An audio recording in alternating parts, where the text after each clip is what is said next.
there, and welcome to this episode of She Coaches Coaches.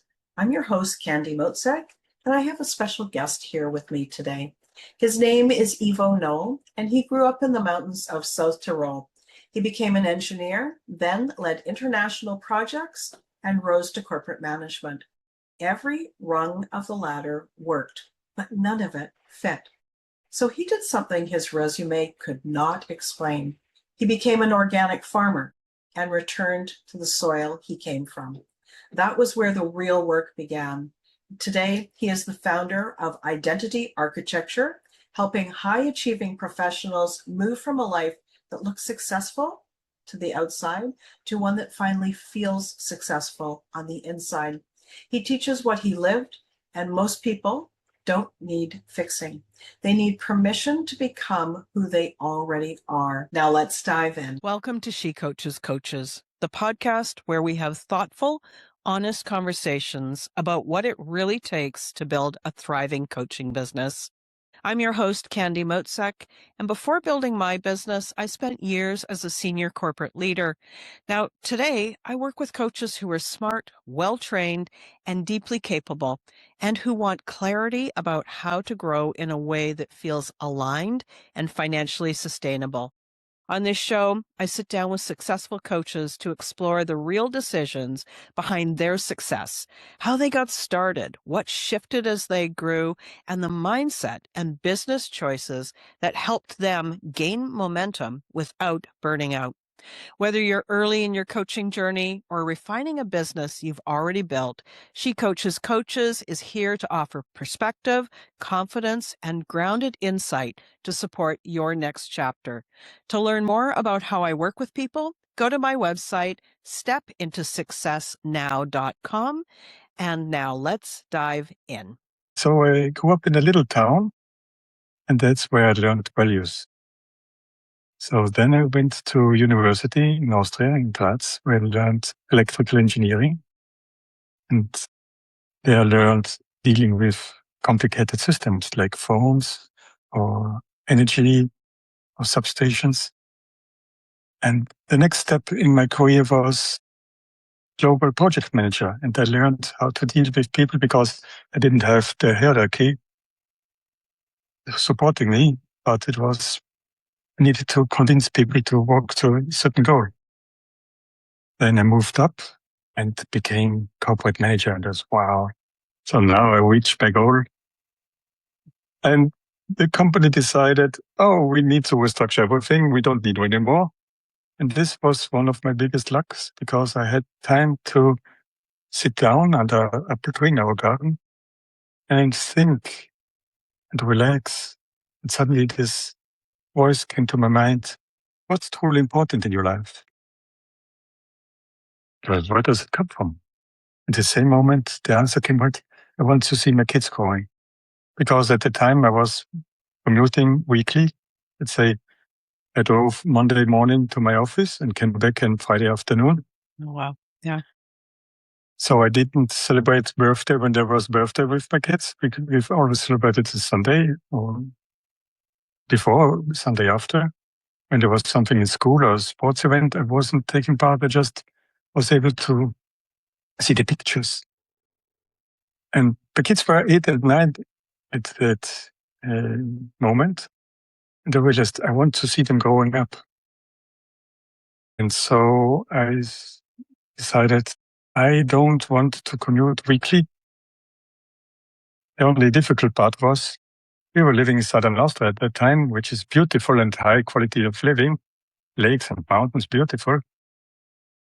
Business-wise, if you're not in the tourist sector, difficult. Right. So I moved to the farming sector. I decided I want to become an organic farmer. No farming background, but it was something sustainable, but interesting, something new. This was interesting because I learned complex systems, which is completely different between complicated. Day by day speaking, we often mix them up, complicated, complex, and use it vice versa. It's completely different because complicated system is very technical. When you push your button on your computer, always happens the same every day, not depending on weather, not depending on daytime. always the same. If you press an F, an F appears. Never a V or a K.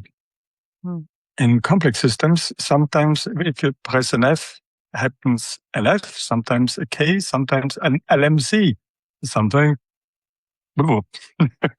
So this was interesting for me as an engineer. So I realized, okay. And so I understood because so many people are scared about complexity, because you move something here and something happens here. And tomorrow down here and up there, you never know. But the interesting thing is if you go deep, and this is where my engineering background came, because I need to understand things. This is very deep inside me. I want to understand. You go to the core, to the root, and to make a tiny shift, then magic happens and everything blooms and is unfolds beautifully. But few people don't want to do the work, to go deep. They just want tiny fix here, tiny fix there, and hope that something happens. And this is what I see in the coaching industry, and I'm sure you see this as well, that many just add the technique and the next technique and next technique and hope that something happens. But often it's just weight more the coaches have to carry on their back and doesn't help them really to transform the life sustainable. And first, many people seeing me said, oh, this is the crazy guy, because I had this completely different points in my life, not a single line. But then they said, oh, marriage is going well. He has a living. His kids are still talking to him, even if they are 20 and 21. Tell me, what are you doing? How are you doing it? Why are you doing it? So I started coaching without knowing that I was doing coaching. At a certain point, I decided, I like to do that, share my wisdom and knowledge, but I want to go deeper. So I took some classes in different coaching techniques, and here and there, this was my rabbit hole. So, and now I ended up in waiting and helping people not only to feel successful in the outside, but only feel successful in the inside. Yeah. And, I mean, normally we would have a little chat and then we would do the interview, but honestly, it feels like we've already started. And the people who do the editing, I'll just ask them to move things around a little bit. The piece that is interesting, and one of the reasons I invited you to be on the show, is this having the engineering background and now becoming a coach. It's a different kind of a shift than many people would normally think, right? But what's the underlying reason that you made the shift? Which shift do you mean, from To go engineering to coaching? To go really, I think it's the shift, the evolution of your entire career path, to go from engineer, individual contributor, team lead, project management, running the milestones, critical path on that project, to overseeing, and then moving into something that says my values are, want to be with my family, want to watch my children go up, and then into coaching. It feels like there is a single thread that connects all of that. Do you know what that thread is? I see you smiling. Yes, because I remember this saying, life is lived forwards, but understood backwards. Yeah. Well, I never really thought about what's the biggest goal in my life or where I want to go. It just somehow happened from tiny steps. I think, like you said, that the underlying was my traits and the values I was giving from the tiny town where I grew up in South York. Because what I realized is, in rural areas, tiny towns, values are always important still. Like, if you say you do something, you deliver it. You do it. You're not just messing around, maybe, maybe not, maybe. Because you don't have so many people you can interact. You need to have a certain amount of confidence that when you say something, when you invite me to your podcast, I show up and you show up. Right. And in many places, my feeling is that this is kind of lost because everything is now, let's call it quick. You have an iPhone. So, oh, now I cannot make it. Let's make it half an hour later. We cannot meet in the bar where we supposed to meet. Let's move to another restaurant and the next restaurant and the next bar, and not make it today, make it next week, and shifting around all the time. Instead, just commit to something and then do it. And these values helped me a lot in all my life, in my career. It helped me moving up the ladder more quickly than the others. My bosses always knew if I say something or commit to something, they can be sure it will be done. And I think this is what's the underlying connection, probably, that people are important to me. Connection is important to me. And then with this engineering, trying to understand, sometimes being too much in my head, but always connecting to my body, because my body always knows before my head what my head thinks is smarter. Yep, we both experienced that. So we have a big fun together. You're a good partnership, right? And it's about connection.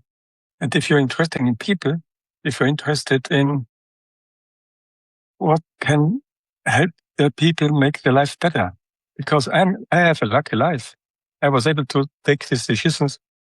Even many people think, oh, they were so bold, moving from Europe to Costa Rica.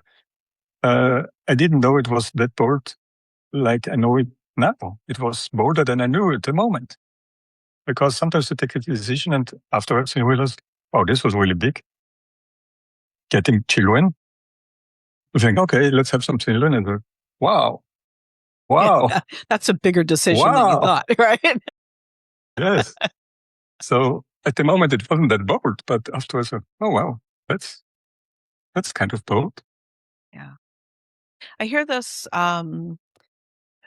the value of connection, which you've spoken about, the value of integrity. When you give your word, you keep your word. Also, this value of commit. But before you can commit, you have to know what you want. So I think that this ties into the work that you do around permission and people giving themselves permission to move into a new identity, to know the identity that they're currently in. How does permission fit into your work?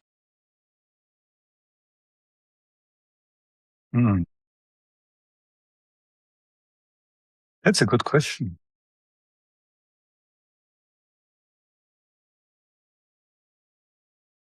Permission.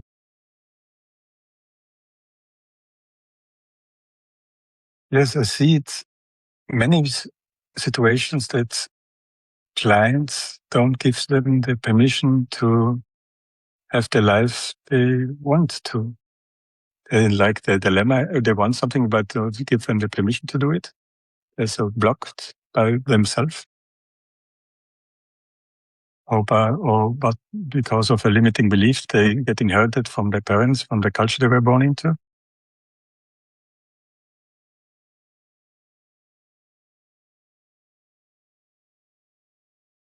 Maybe in my case, I never asked permission to do something. I just became aware that this is the next step I want to do. Then logically figuring out and planning and doing. And I'm a project manager still in some ways. Yeah. Making these plans and everything. And because maybe when I was project manager, it was such an interesting teaching ground because I needed to take decisions which had a real impact with no certainty at all, because it was not possible to have certainty at that moment, but you needed to take it and doing the best way you were able to do it at the moment and be fine with it. And maybe permission for me is more, what to say, I keep my word. It's more commitment. But what you ask is, does permission come before commitment? So I have this thought that intention plus desire with commitment creates that new outcome. And then I think, where does the intention come from? And I think it's a similar question, right? Like, I intend listeners for this podcast, they want to be coaches. Some of them are already coaches, some are not yet coaches. It's something that they desire. And then that desire turns into an intention. And I think that permission, like you said, sometimes it's permission, not giving yourself permission because of a limiting belief, because maybe you've bought into a different paradigm, a different model of what you can and cannot do. But it feels like permission is a major sticking point for coaches. I was an engineer, I was a corporate person too. Can I give myself permission to want something new? And can I give myself permission to intend to create that? And I don't know exactly where it comes from, but they're sort of linked. Does that make sense? Can you see that, or do you have a different perspective on that? I like this conversation with you, this new perspective. I have never thought about getting or asking or giving me permission for something. Okay. I completely agree with the intent.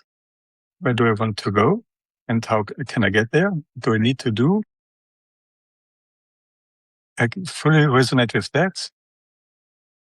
But I never ask for permission. I like this. It's something, it's like a seed. Yeah. Working inside me. I like that one. Yeah. That's good. I wonder, because a lot of the people that I work with, first, they might not know what they want. I don't know what I want. What do you know? I don't know. So they don't know. And then it's to allow themselves to want what they want, and that there is a reason for that desire, that there's permission there. There's permission to make changes in your life. So it's an interesting concept. Yes. I would like to sort of shift slightly. I want to, the people that you work with, when they start working with you, I'm assuming they come to you and say something like, there's something in my life that's not working. Maybe I've done these things, I've created this, but I realize it doesn't fit.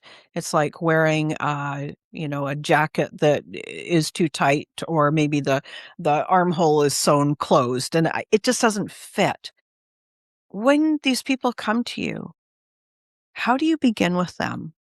How do you support them in their change? The first step for me is first to understand where they are exactly, because they come because something is fuzzy. They feel they are successful and everybody says, wow, you made it. Congratulations. They smile, but internally they feel so worried. Wake up at 3:47 a.m. and ask, is this it? And then sometimes it shifts to, am I good enough? I should be grateful because I have everything most people dream of. I'm in the top, I don't know, 1% of the population and still not happy. I should be more grateful. And questioning themselves, not realizing that they are, like you said, wearing this jacket, which somebody gave to them many, many years ago, which I said always, it's the identity is many times inherited from the parents, from the culture, from the school, from their career. And they have this fuzzy feeling. So first it's to understand where are they and how did they get there? Because what's interesting is they have so many skills. They are good. They're intelligent people. They are diligent people. They are people. They are ambitious. They want to do something, but are the techniques they learned, which brought them up to the ladder, don't help them anymore. Just increases the friction, and the friction increases, the pain increases. So the first step is to see what's there. And sometimes it's a limiting belief. Sometimes it's just a pattern they accomplished to be loved, to be seen, to be part of a group, not being themselves anymore. And at a certain point, not being yourself becomes so painful that you cannot bridge it anymore. So this is usually the first step, just to help them to see where they are. Because once seen, you cannot unsee it anymore. And then this is already very helpful and this is big aha moment. And the next step is just, so now I have a map in front of me about what I could do, where I could do, how to do it. Do you find that when they get the awareness, like that they actually see where they are and how they got there, do a lot of the limiting beliefs dissolve, or do you need to do deeper work? In most cases, it doesn't dissolve, because just being aware of it is just the first step. It is important that you see what was unseen before. But many times you cannot solve it consciously. You need to get to the subconscious because it's buried so deep inside you, because you did it for 30, 40, sometimes 50 years in your life.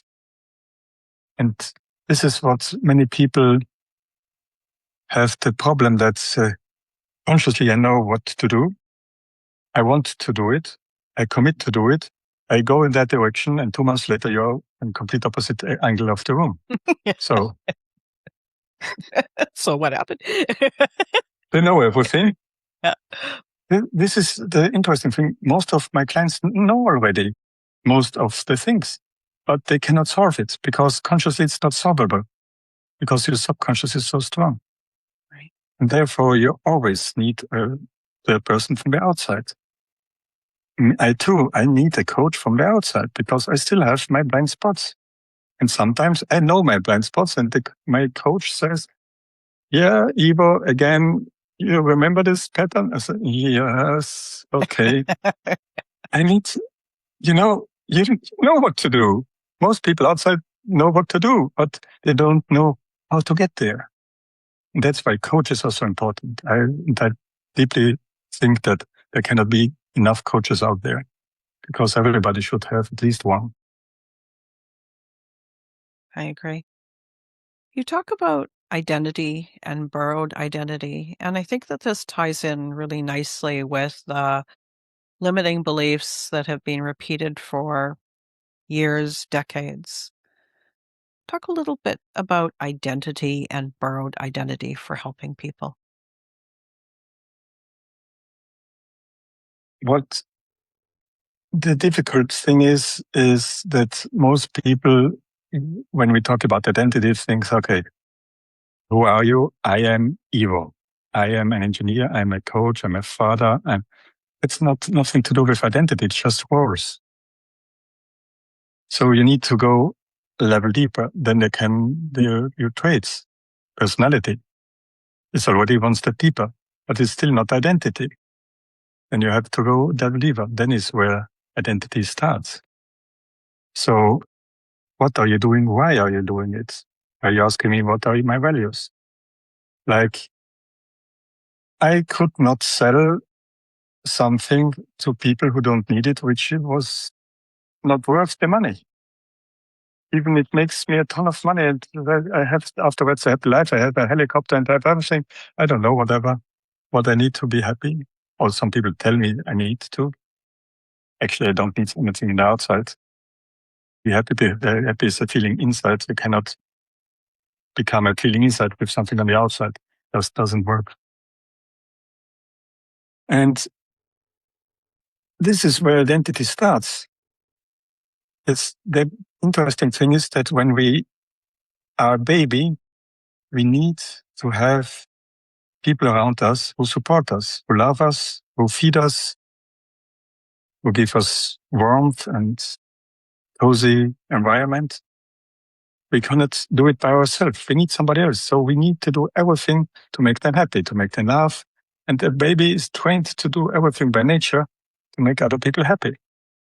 And usually as a teenager in school as well, we want to be with our peers and we want to be in this cool group with the cool guys, with the beautiful girls.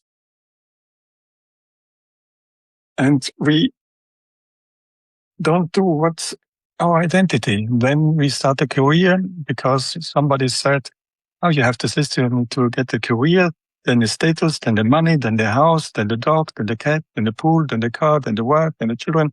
And when the list is completed, you have a happy life. They complete the list and say, where's my reward? Mm-hmm. I'm not happy. It was never your list. It was given to you.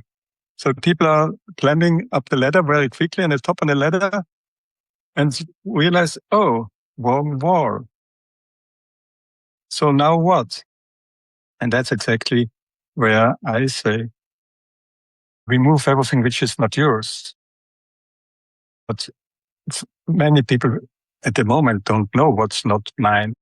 What's through my voice? Limiting belief, for example. You need to work hard to succeed. Hard work is linked directly to success. Some people think it.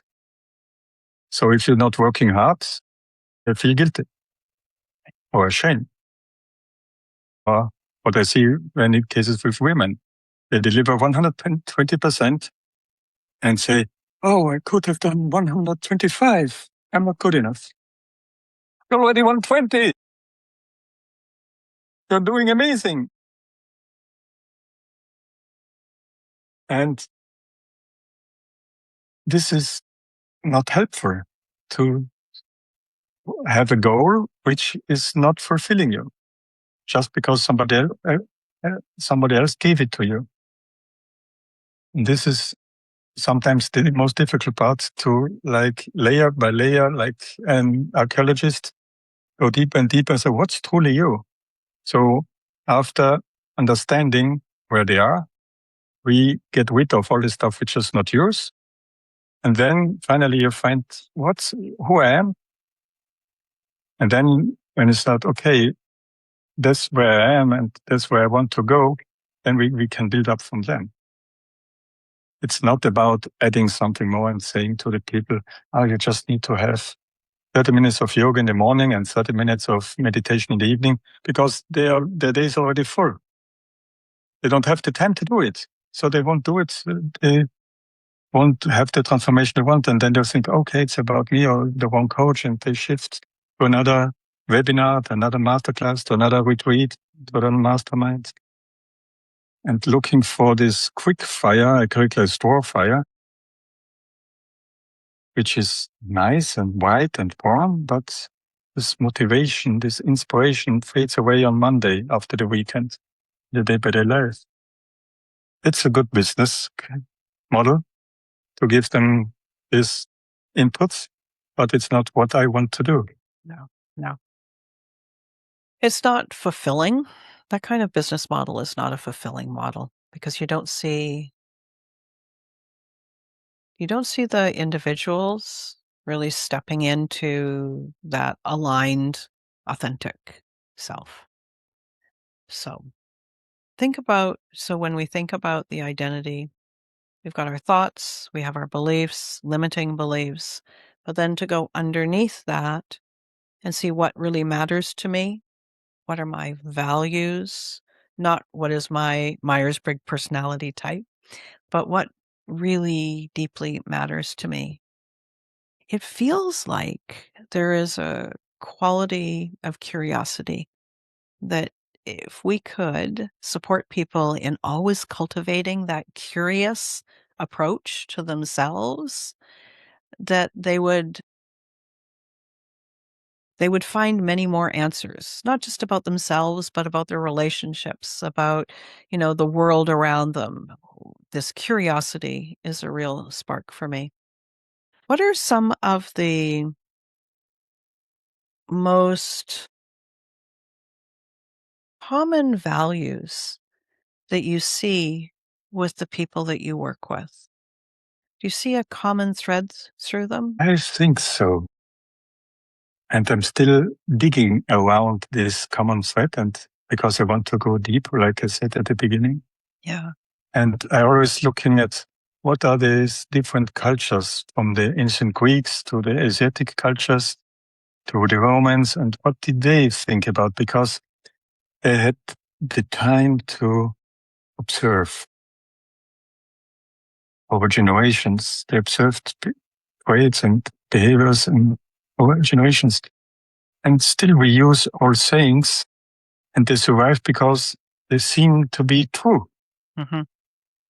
because we can relate to them. And apparently it looks like we need and want that something makes sense. So where does the sense come from? Where does this desire for having a meaningful life comes from? This is an interesting question for all different podcasts. We could talk about hours about that as well. And then it's the unbearable easiness of life, or something similar. There's a book and a film. Why is ease so unbearable for us? Why we didn't need this pressure, this weight, this working against it? This is interesting as well. So, and for me, this is not different things. It's just like wheels interconnecting to each other to make a clock work. And underneath there is, who am I? Who are you? And for me, it's not something which most people would answer. And this, interestingly, comes very close to Asian philosophies. Just I am. Nothing more. Just I am. And then it becomes interesting. And this is where I really am digging deeper right now and trying to put these puzzle pieces together and have to get a clear picture. But still, I'm not at the goal. I'm still not there yet. There are some interesting approaches, but always it's not yes, but, yes, but, yes, but, yes, but. And I like to go deeper in this but, to change it to ands, because I like to shift a but and or to an and, because there were interesting solutions appear. There are some commonalities that I see with people, especially with coaches, and it is the desire to contribute in a meaningful and positive way. Now, how they define meaningful and positive might change. There's a desire for creation. I see that a lot, whether it's building something or writing something. or designing something, this desire for creation. And I see a big desire for autonomy. It's not just freedom. There's that trite saying about, a freedom lifestyle, but it's about autonomy, about I get to choose where I spend my time. I don't mind working a lot at times when it's my choice. I get to choose. And then a deep respect for connection between people, with your children, with your family, but also connection with nature and connection with community. I think there's some common threads, but it doesn't address that underlying piece that you're talking about. It feels like that piece is one level farther down, So I don't have the answer. I was just curious. I fully agree with what you said. And this is fulfilling because it's the pyramid of Maslow and being the top. And what I like, and most people try to get safety and security, certainty, the basic level. But just put the pyramid on top first. Yeah. That you're not looking for security and being part of a group and something. If you contribute, automatically are seen, you automatically are part of a group, you automatically have security.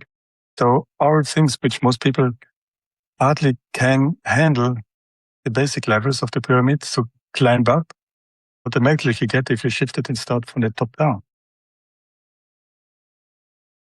So this, therefore, I really like your approach and say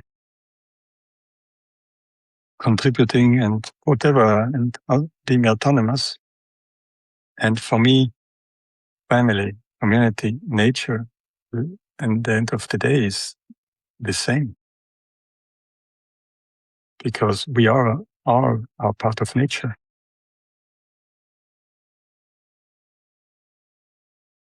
Isn't it interesting that there are these common values and yet how they show up in my life is different than your life, right? It's interesting. It's a way of satisfying those values, but in a different way. And I think that's part of the magic.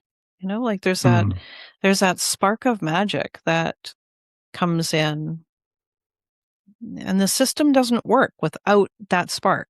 Like it kind of works, but it doesn't really. It's not as inspired without that little spark of magic. When you're coaching your clients,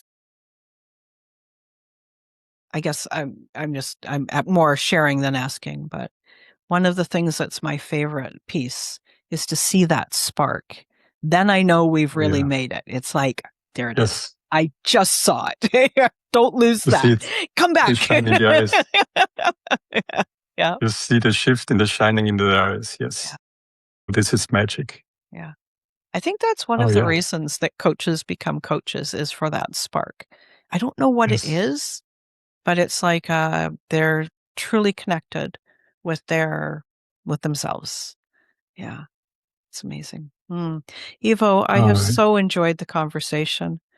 And I feel that we could talk for a long time, but for the interview, I think that this is enough for today. Is there anything that you haven't shared that you think would be important to share with the listeners?